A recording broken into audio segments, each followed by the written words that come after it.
Je m'appelle Yacine Moussali, je suis médecin anesthésiste réanimateur de formation et en charge maintenant d'une start-up qui s'appelle Intelligence Anesthesia. L'objectif, c'est assez simple, c'est proposer des parcours optimisés en chirurgie, des parcours préopératoires optimisés, ce qu'on appelle la préhabilitation, avec plusieurs verticales qui sont l'anémie préopératoire, le traitement du tabagisme, le sevrage tabagique en préop et le traitement de la dénutrition. Alors...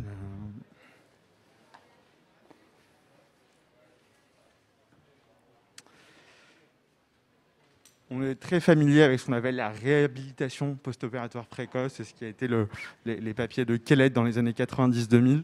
Et en fait, cette réhabilitation, quand on y réfléchit vraiment profondément, on se dit qu'en fait, il ne faudrait pas commencer uniquement après l'intervention, mais le plus tôt possible, c'est-à-dire dès qu'on a un go chirurgical, initier toutes ces procédures, tous ces traitements qui peuvent faire en sorte que le patient arrive dans les meilleures conditions le jour de l'intervention.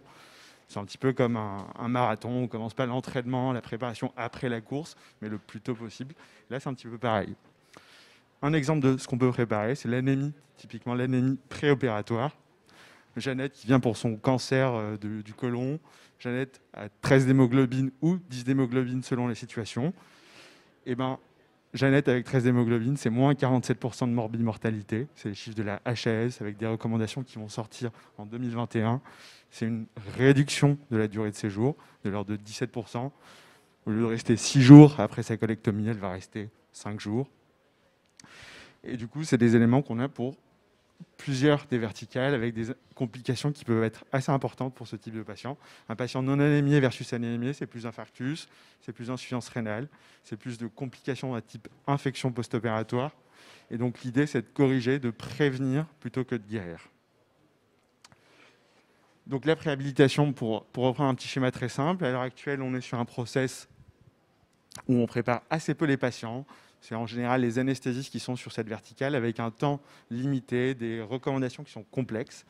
Et l'objectif, c'est de se retrouver dans cette configuration qu'on a à l'heure actuelle, c'est-à-dire se retrouver dans cette préparation préopératoire où le patient va gagner des points d'hémoglobine, va avoir un sevrage tabagique, va avoir des corrections de carence d'un point de vue nutritionnel, avec l'idée de se retrouver à un niveau de santé optimal le jour de son intervention. Et du coup, c'est là-dessus qu'on intervient. En fait, tous ces protocoles, il y en a beaucoup, ils sont complexes, et on n'a globalement pas le temps dans les services de prendre en charge l'ensemble de ces verticales correctement.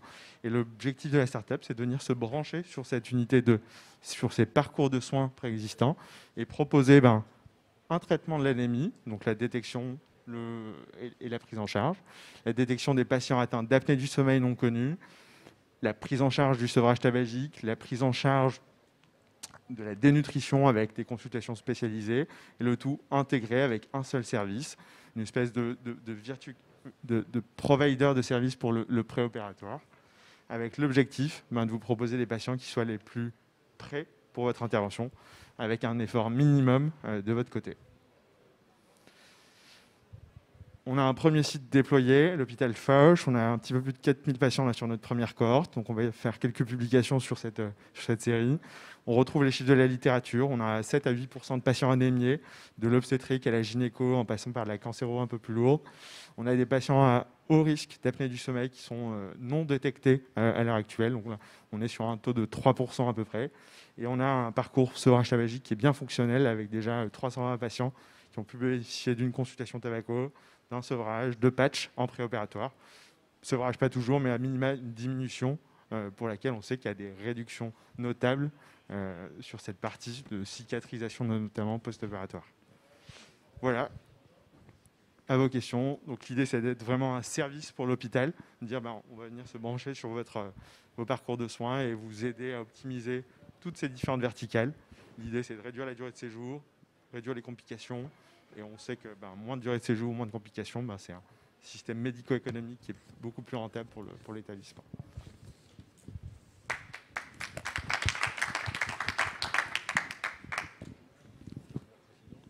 Je commence. Merci beaucoup pour cette présentation. Je voulais savoir quel était votre business model actuellement. Performance, c'est-à-dire que plus on a de patients pour lesquels on va générer des HDJ préopératoires, plus on va être rémunéré sur cette recette consolidée. Donc, un hôpital qui va faire une hospitalisation de jour, par exemple, pour un traitement par fer pour une anémie, eh ben, il va recevoir du financement de la caisse primaire de l'assurance maladie pour le traitement. Et on va venir ponctionner une partie de ce financement. Donc, patient traité, on est financé, patient pas traité, pas de financement. Donc, win-win process pour tout le monde, win-win pour le patient, pour l'établissement de soins, pour les praticiens et du coup pour le service. Je me demandais si ça a changé l'organisation du rendez-vous anesthésie, justement, parce que combien de temps il vous faut pour prévoir tout ça, pour adapter? Eh ben, bonne question. Globalement, c'est le plus tôt possible. Le problème à l'heure actuelle, c'est que l'anesthésiste voit le patient souvent dans un délai qui n'est pas compatible avec la mise en place de toutes ces procédures. Souvent, cette consultation dure entre 10 et 15 minutes et ne permet pas de traiter correctement ces différentes verticales. Et l'idée, c'est d'être un vacataire, plus un anesthésiste virtuel qui va pouvoir initier tout un tas de procédures dès le J1 du go chirurgical, dès l'annonce chirurgicale, et pouvoir initier tout ça. Donc c'est complémentaire avec le boulot de l'anesthésiste. Mais ça veut dire que là, en l'occurrence, par exemple, l'évaluation que vous faites à l'hôpital Foch, vous avez demandé aux anesthésistes de les voir avec un délai. Enfin non, ça change quelque chose ou pas du tout dans votre évaluation là? En fait, on se retrouve là avec une surcouche d'évaluation. Nous, on a la première surcouche. Il y a l'anesthésiste qui va venir faire une checklist, valider tout ce qu'on a établi avec les algorithmes. Donc, c'est vraiment complémentaire. On ne change pas cette organisation de la consultation. Vous ne changez pas de délai, ni dans un sens ni dans l'autre. Ni dans un sens ni dans l'autre. On utilise le temps qu'on a à notre disposition. Souvent, c'est de la cancérologie, donc on a des temps qui sont des délais chirurgicaux qui ne peuvent pas être modifiés. Donc on optimise ce temps préopératoire. Okay.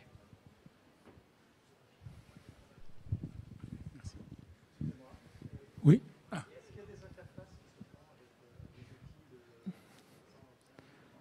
Ouais. Donc, là, concrètement, en fait, à J1, dès que vous annoncez que le patient va être opéré d'une intervention, il reçoit en fait un petit SMS où il va répondre à un questionnaire préopératoire. C'est là où nous, on va appliquer tout un tas d'algorithmes informatiques automatisés.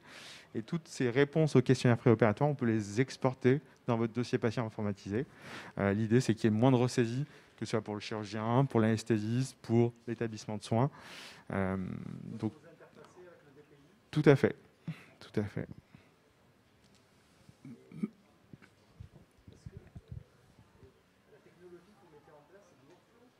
Non, c'est l'intelligence artificielle symbolique. En gros, c'est des arbres de décision complexes, de décision évoluées qui permettent l'approche. Il y a une grosse mode d'approche en deep learning sur ce type d'éléments, mais on voit bien que ça ne fonctionne pas.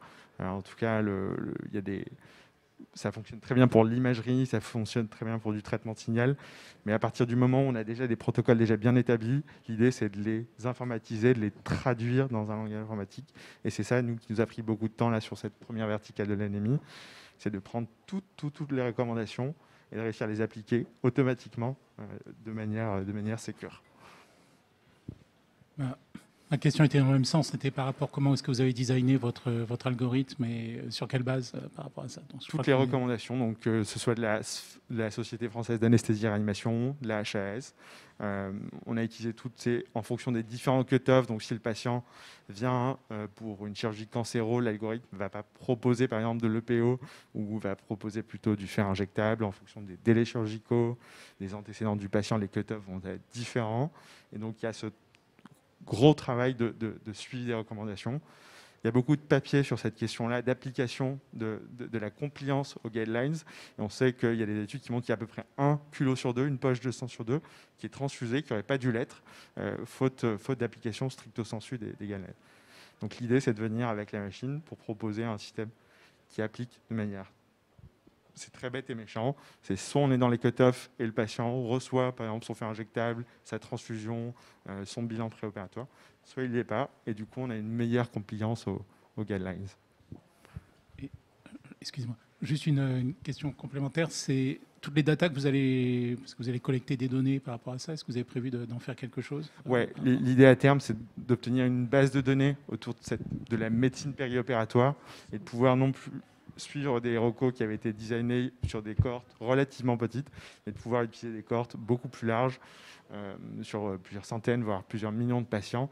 L'idée, c'est de recouper ces données sur le post-opératoire, typiquement avec le Health Data Hub, voire a posteriori la possibilité de créer des grosses cohortes sur cette médecine périopératoire. Quand on sait que le budget de l'hôpital, c'est 70% au niveau du service de chirurgie, du bloc opératoire, on sait que des petites optimisations, elles permettraient de faire des grandes améliorations sur ces aspects-là. On a démarré en 2019, on a fini notre premier algorithme sur la gestion de l'anémie préopératoire, qui était un des plus complexes. Les 2 suivants sont déjà quasiment terminés. Donc, il y a plusieurs études cliniques qui ont commencé ou qui vont commencer pour aller valider les Clinical Decision Support System. L'idée, voilà, c'est d'avoir non pas de remplacer l'anesthésiste, remplacer le médecin, mais c'est de l'augmenter, de faire en sorte qu'il ait ces outils d'autopilote qui permettent un peu de guider plus facilement sa prise de décision autour de l'intervention. Alors, non, juste une question, je n'ai pas compris. Alors, juste une précision. Donc, j'ai bien compris les algorithmes l'aident, mais après, l'organisation, ça pilote l'organisation, c'est-à-dire que parce que moi, je suis en consultation, je vois le malade, je lance à J0 l'algo, qui, je veux dire, s'il y a besoin de faire un GEC, d'organiser une hospice de jour, est-ce que ça prend les rendez-vous, enfin, où ça... Après, est-ce que ça déroule une organisation parcours patient, ou est-ce que c'est juste, ça nous donne des indications, après il faut qu'on fasse tout? Non, justement. Au début, on était parti sur il faut que vous fassiez tout, puis on s'est bien rendu compte qu'il y avait trop d'alertes générées. Et donc l'idée, c'est de glisser vers un service, non plus une solution technique, mais un service complet, où on a des médecins en interne qui vont aller signer des prescriptions, par exemple, de faire un GEG, de sevrage tabagique, pour venir suivre les protocoles locaux qui sont en fait en général les guidelines. Donc c'est vraiment algorithme plus médecins qui viennent coordonner. Et ça, si ça a commencé du coup sur les 2 premiers sites. Les médecins, c'est les médecins d'intelligence artificielle. Exactement. Pas du tout. Voilà. Donc on appelle, c'est nous, on coordonne par exemple l'HDJ de faire un GEC avec les infirmières d'HDJ de l'hôpital pour trouver le bon jour du rendez-vous, etc.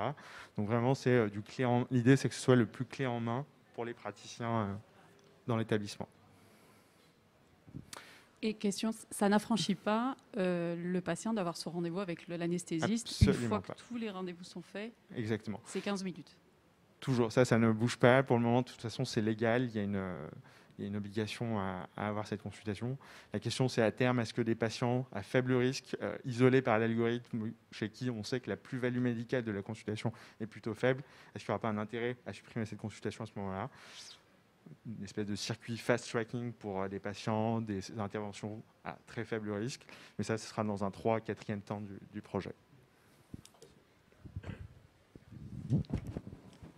Je vais pas poser de questions parce qu'il y a une sorte de conflit d'intérêts, parce que l'intelligence anesthésia fait partie des startups qu'on tente d'accélérer dans la chaire innovation BOPA. Donc je ne voterai pas, je ne poserai pas de questions. Mais de manière très globale, je trouve qu'il y a un papier en New England, là, juste cette semaine, qui pose la question justement de comment on va financer, comment le système de financement de la santé va s'organiser autour de ce genre de choses. Parce que là, ce que tu dis, c'est que la consultation d'anesthésie peut potentiellement disparaître. Donc, qui c'est qui va payer? La sécurité sociale va payer ça? Parce qu'aujourd'hui, c'est la sécurité sociale qui paye lorsque le malade va voir l'anesthésiste et ça fait travailler l'anesthésiste. Donc, comment tu envisages ce genre de choses? Puisque tu as dû te poser la question pour financer ça. En fait, je pense qu'on se retrouve là à l'heure actuelle dans une configuration, mais c'est des mots un peu clichés, mais où on arrive vraiment là pour guérir, pour soigner, et là, toute cette partie de prévention, d'anticipation, pour le moment, elle n'est pas d'actualité. Et c'est peut-être un modèle qui fonctionnait bien il y a 20, 30, 50 ans, mais à l'heure actuelle, il faut, tout ce qu'on peut optimiser, il faut l'optimiser. Donc, on se rend compte que on va ponctionner une partie d'un budget à un endroit, mais que finalement, là typiquement, c'est les recos HAS sur la gestion de l'anémie. On est sur de l'ordre du demi-milliard d'euros chaque année d'économies potentielles pour les établissements de soins. Si on arrivait à bien traiter les patients de leur anémie avant de les transfuser. La transfusion, ça coûte extrêmement cher. Ça marche très bien quand il y en a besoin, mais quand on peut l'éviter, il faut essayer d'éviter. Je suis d'accord, mais les établissements de soins, ils sont payés quand ils font des actes, etc. Donc comment c'est l'hôpital Foch, il achète Intelligence Anesthésia Voilà. pour son fonctionnement. Et donc c'est l'hôpital qui paye, mais à qui il facture l'hôpital? À la sécurité sociale? Non, son HDJ de Finject, il va la facturer comme d'habitude, c'est la sécurité sociale, il va coder son acte, le patient va venir, avoir sa perfusion de Finject, il reçoit son financement, et c'est sur ce financement que nous, on arrive à financer le développement de la solution. Et typiquement, c'est pareil pour les autres éléments. Le patient qui va rester plutôt, qui va avoir une DMS de 5 jours sur les colectomies d'établissement versus 6 jours auparavant, c'est un volume de patients qui est plus important. Et là-dessus, il y a des... au prix de- Non, c'est juste une réflexion Voilà. à changer un peu le système, parce que le jour où il n'y aura plus de consultation d'anesthésie, parce que justement, ça, là, ça va remplacer, et donc l'hôpital Foch, il n'interviendra même plus, en fait. Voilà. Donc, Pour les patients à faible risque, c'est ce qu'on imagine. Je pense que plutôt c'est la Sécu qui va modifier ces actes-là. c'est sûr. On va aller vers. Bon. Juste par rapport aux alternatives, est-ce qu'il y a ce qu'on appelle la concurrence? Est-ce que vous avez d'autres... vous avez benchmarké un peu les offres? Il y a une boîte en Angleterre qui s'était lancée sur le même créneau avec un contexte qui était particulier, c'est que la consultation d'anesthésie en Angleterre, elle n'est pas obligatoire. Pareil, une boîte aux États-Unis sur le même concept, mais pas de consultation obligatoire. Donc l'idée, nous, c'est d'arriver avec cette expertise un petit peu franco-française où on a ce gros volume de consultations, que ce soit sur des patients à faible risque, à haut risque, et la capacité de pouvoir trier globalement les patients avec le green, c'est là où on souhaite se démarquer. Donc il y a quelques boîtes, il y a plusieurs boîtes sur du questionnaire préopératoire, mais qui ne poussent pas le système à fond sur la gestion verticale très spécifique qu'on sait être bénéfique pour le patient. Merci.